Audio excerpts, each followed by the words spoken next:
Hey guys, I'm here again. Hold on a second.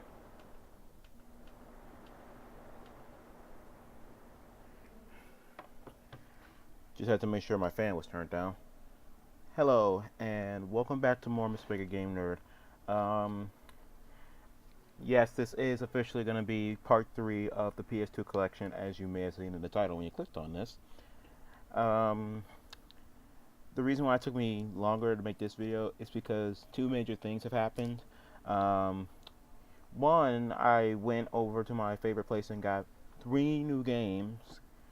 So, yeah, I have 3 more PS2 games, so I wanted to wait until I actually got to play them before I say anything about them. I played one of them, and it'll be a game we already seen, but it's still a good game regardless. So I thought it'd be cool to have another version of it.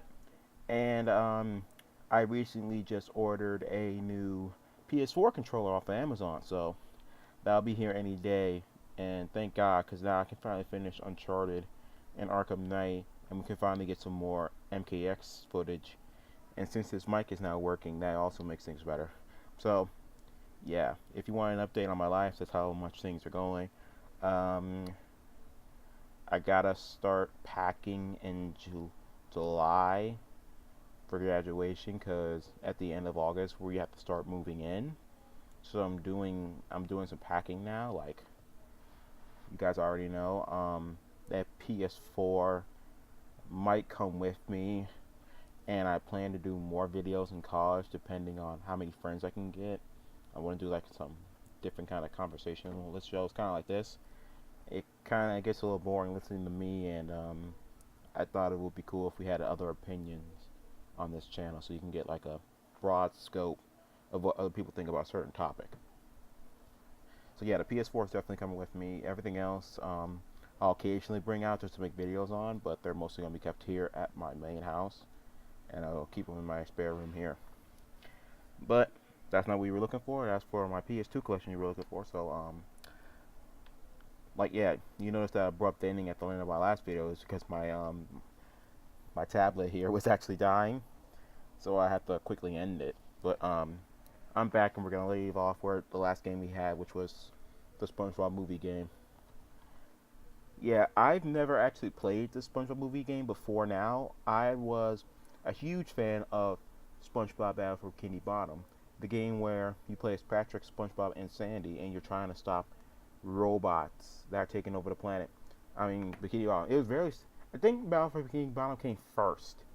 Yeah, I think that game came before this. But Battle for Bikini Bottom, in my opinion, was better because you actually added. There was Sandy in it, who was probably my favorite character to play as, and no Krabby Patty driving missions. I'm sorry, but I really hate the Krabby Patty mobile in this. The platforming stages are fine, but I hate the Krabby Patty mobile. I'm sorry, I just do. And yeah, that's just my problem. But other than that, this is a good game. Not as good as the first one, but it's still a good game nonetheless. Interesting thing. I think I got this in the second video, but many of my fans, well, fans, people who watch the show know that nowadays SpongeBob pretty much sucks. Like, it's pretty bad now.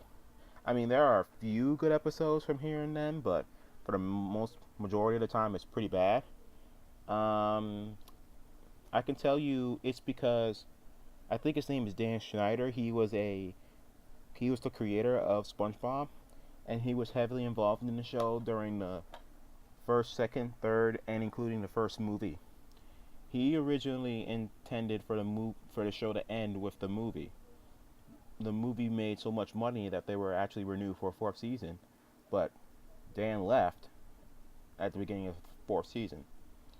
After when the fourth season hit, you started seeing just a dwindling downfall of SpongeBob episodes. Notice SpongeBob got more annoying and less connectable as a character. Patrick got way too self-centered and became just a douchebag. And Squidward just became one of the best. And Squidward just became one of the most sad and pathetic characters. Not that he was a bad person. It made you feel bad for him because the writers felt that Squidward should be in constant torment. except for the fact when he doesn't do anything to deserve that torment. When he deserves to be tormented and he gets it, that's when it's funny. When he's done nothing wrong to deserve the torment, that's when it gets a little weird. That was just my brief sense on how SpongeBob is right now. I may do another video on it, maybe I will. But yeah, this is still a good game. Just not as good as Battle for Bikini Bottom. I'm gonna track. If I track that game out, I'm definitely doing a Let's Play of that. That's one of my favorite games. Okay. Okay, this is one of the new games I got, and I did play it before on the original Xbox. We got XMen, the official game. I love how this is officially called XMen, the official game, but you can clearly see the 3. Yeah, XMen 3, the official game. When it comes to X-Men films, I don't think 3 is a terrible movie, but it's nowhere as good as the second or the first one. I can see its problems, but it's not like the most terrible thing out there. And I don't know what was going on with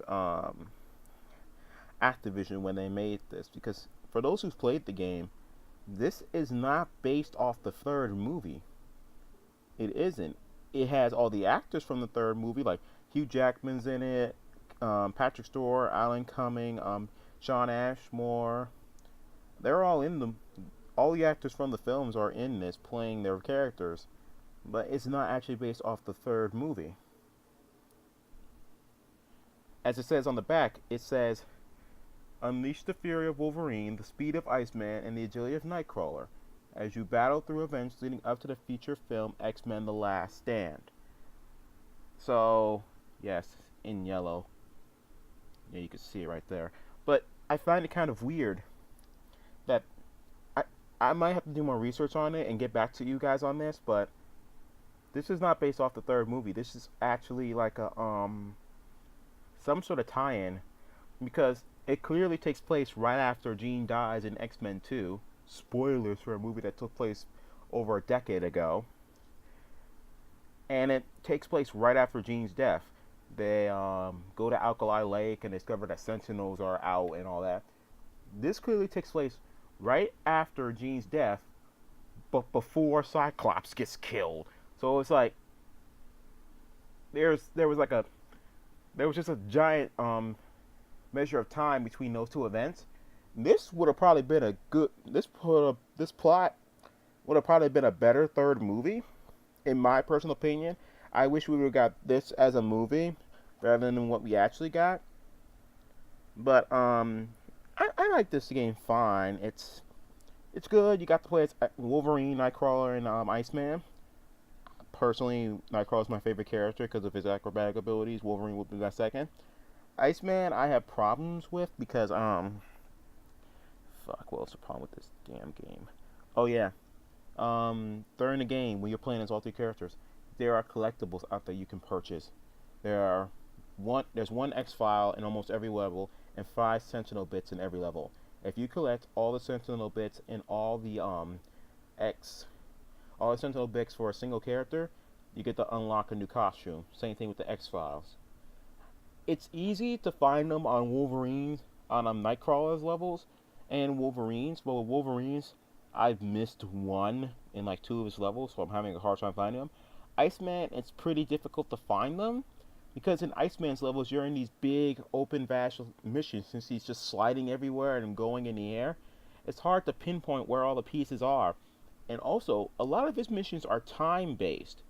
If you mess around and try to find all the Sentinel in X-Files, you're going to have to deviate from the plot, where it's easier to do it in Nightcrawler and Wolverine's case because they're not time-based. His are. And also, he has chase sequences, too. You can't stop and look around for them. You have to know where they are during the chase. It gets kind of annoying for me. That and Cyclops.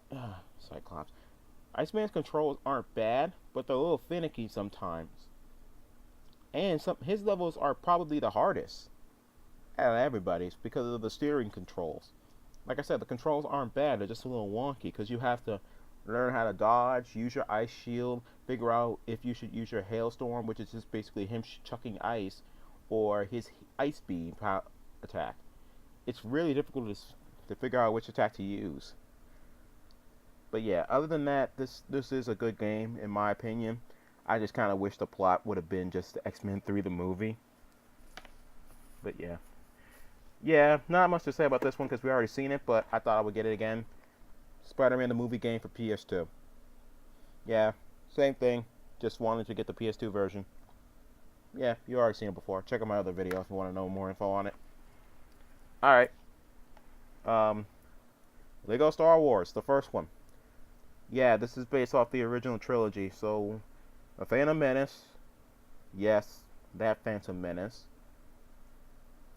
I'm blanking right now because I don't even want to think of the second movie. Attack of the Clones and Revenge of the Sith. What's the third one? I don't fucking... yeah, Revenge of the Sith. I fucking hate the prequel, so I don't fucking remember. But yeah, one of the first Lego games based off a major property that later led into Lego Batman, Indiana Jones, Marvel superheroes, and even the Lego movie. This is one of their first, and this is also back when they didn't have voice actors like they do now. This is when Lego first started, and yeah, this was actually a great start for them. Not much to say. I haven't played it yet, but I do intend to.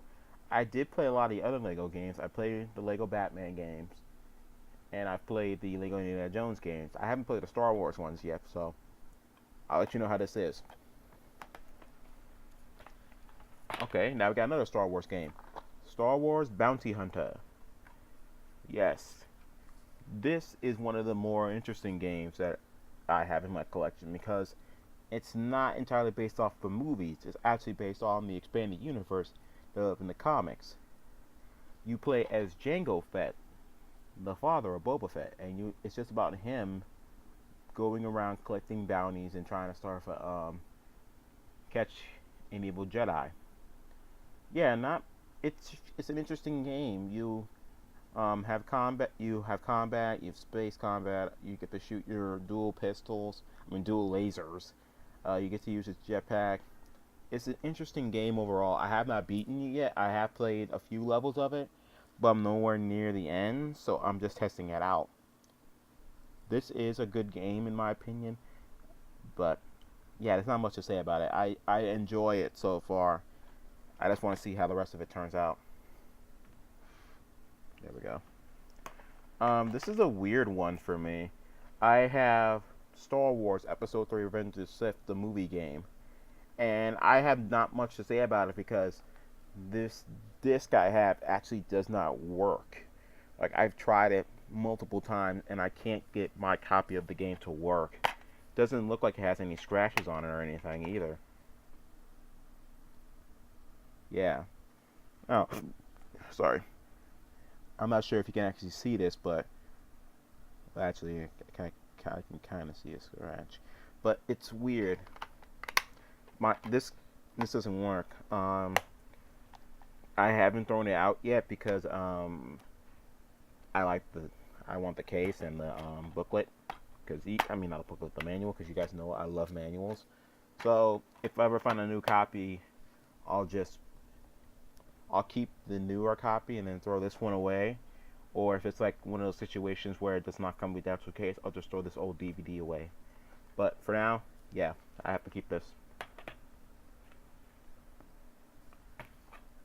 Okay, another X-Men game, XMen Legends. Yeah, this was one of my favorite games on the original Xbox.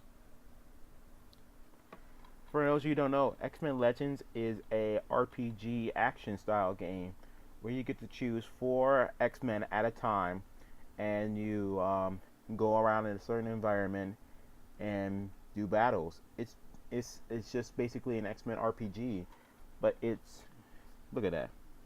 It's really cool.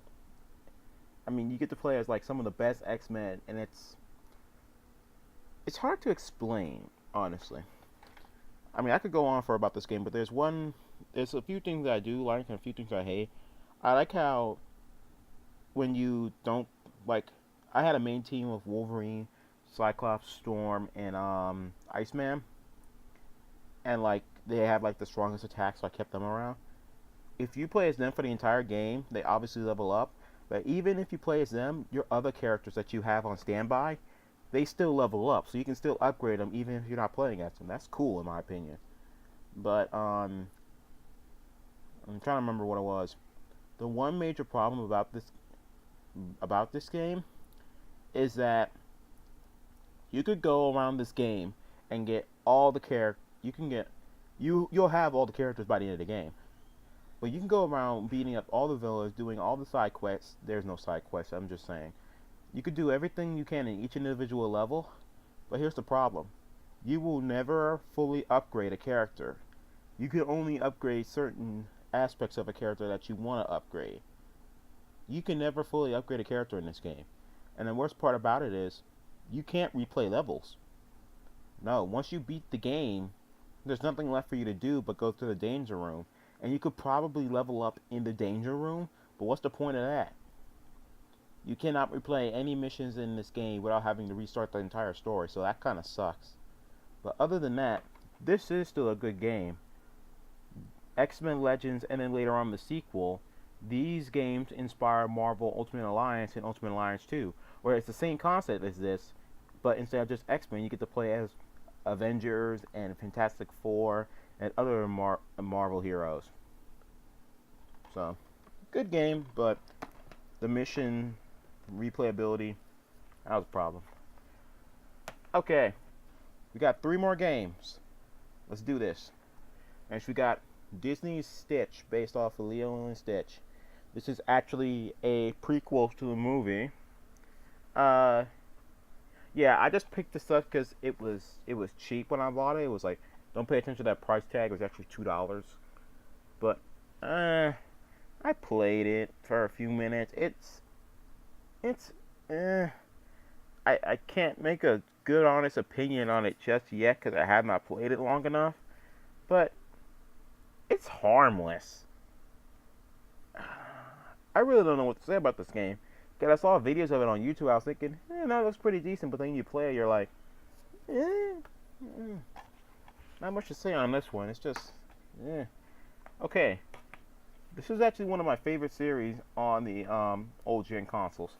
Starting with Attack on the Power of Juju. Yeah, one of the underrated Nickelodeon characters, and probably one of the most underrated games.